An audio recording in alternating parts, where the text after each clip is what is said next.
दोस्तों, हाल ही में चुनाव आयोग ने लोकसभा चुनाव की तारीखों का ऐलान कर दिया है।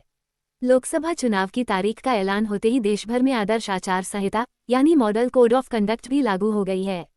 ये चुनाव के नतीजे आने तक लागू रहेगी। ऐसे में सवाल यह आता है कि आदर्श आचार संहिता क्या है, कोड ऑफ कंडक्ट क्या होता है, इसके क्या नियम हैं, चुनाव में एमसीसी का मतलब क्या है। ये एक ऐसा विषय है जिसके बारे में आप सभी को पता होना चाहिए। परीक्षाओं में भी इससे जुड़े सवाल अक्सर पूछे जाते हैं। आज की इस वीडियो में हम आपको मॉडल कोड ऑफ कंडक्ट के बारे में सब कुछ बताने वाले हैं, इसलिए वीडियो को अंत तक जरूर देखें। चलिए जानते हैं एमसीसी क्या है। एमसीसी का फुल फॉर्म है मॉडल कोड ऑफ कंडक्ट, जिसे हिंदी में आदर्श आचार संहिता कहा जाता है। ये भारतीय निर्वाचन आयोग द्वारा प्रकाशित दिशानिर्देशों का एक समूह है। ये चुनाव प्रचार और मतदान के दौरान राजनीतिक दलों और उम्मीदवारों के लिए आचरण के मानदंड तय करता है। सत्ताधारी पार्टी के मंत्रियों को एमसीसी लागू होने के दौरान कैसे आचरण करना चाहिए, इसके बारे में भी निर्देश देता है।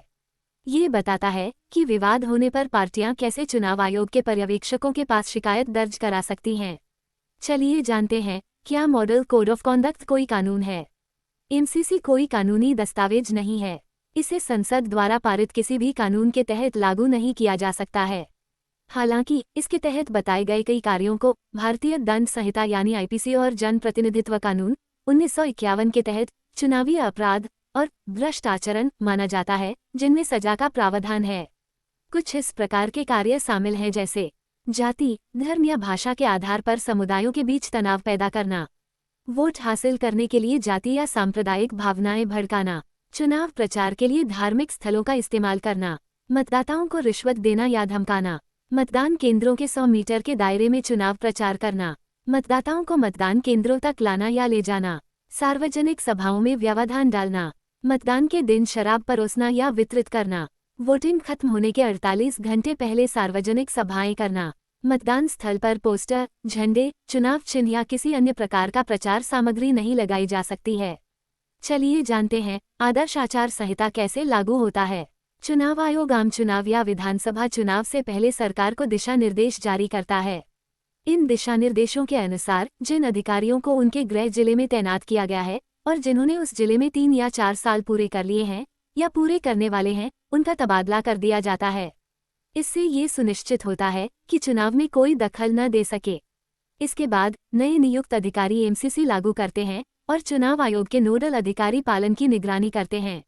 आइए जानते हैं कि एमसीसी में राजनीतिक पार्टियों और उम्मीदवारों के लिए क्या नियम हैं।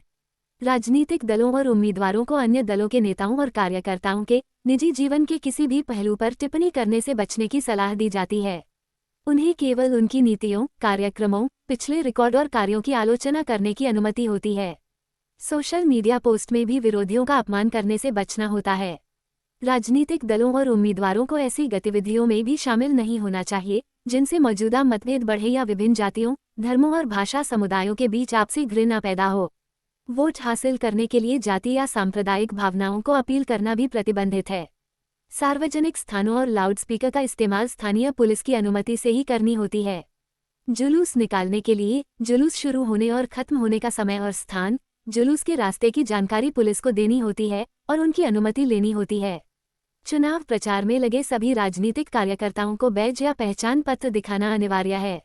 अगर वे उस निर्वाचन क्षेत्र के मतदाता, उम्मीदवार या उम्मीदवार के चुनाव एजेंट नहीं हैं, तो उन्हें प्रचार अवधि समाप्त होने के बाद निर्वाचन क्षेत्र छोड़ना होगा। अन्य दलों या उम्मीदवारों की सभाओं में व्यवधान डालना भी प्रतिबंधित है। दल अन्य दलों की सभाओं वाले स्थानों पर जुलूस नहीं निकाल सकते हैं और न ही विरोधी दलों के पोस्टर हटा या खराब कर सकते हैं। कोई भी राजनीतिक दल एक दिन में किसी भी व्यक्ति, कंपनी या संस्था को 10,000 रुपये से ज्यादा नकद भुगतान नहीं कर सकता है।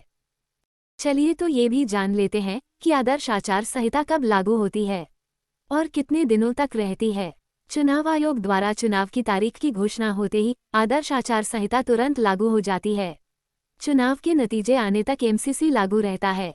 एमसीसी लोकसभा, राज्य विधानसभाओं के सभी चुनावों पर लागू होता है। ये स्थानीय चुनावों से लेकर राज्य विधान परिषद चुनावों के लिए भी लागू होता है। केंद्र या राज्य द्वारा पूर्ण या आंशिक रूप से वित्त पोषित सभी संगठन, समितियां, निगम, आयोग मॉडल कोड ऑफ कंडक्ट के अंतर्गत आते हैं। पंजीकृत राजनीतिक दलों और उम्मीदवारों को एमसीसी का पालन करना होता है। इसके अलावा किसी राजनीतिक दल या उम्मीदवार के पक्ष में अभियान चलाने वाले गैर राजनीतिक संगठनों को विशिष्ट दिशानिर्देशों का पालन भी करना होता है। जानकारी अच्छी लगी हो तो वीडियो को लाइक और शेयर करना ना भूलें। साथ ही हमारे चैनल को भी सब्सक्राइब करें ताकि आप लोगों को इस तरह की वीडियो मिलती रहे।